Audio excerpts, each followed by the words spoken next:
Assalamu Walaikum. Hello friends, how are you? Welcome back to my another video.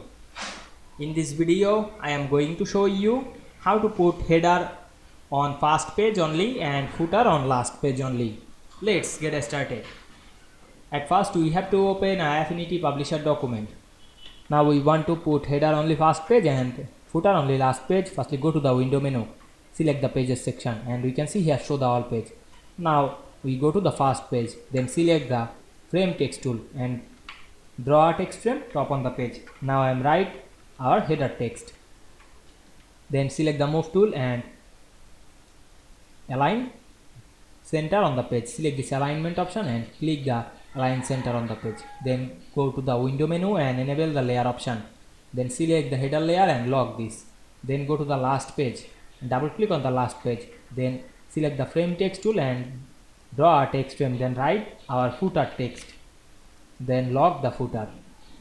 Then go to the tool section, select the move tool and check the all pages. Now we can see we insert header only first page and footer only last page very easily. I hope you enjoyed the video. Please like, comment, share and subscribe my channel. Thanks for watching.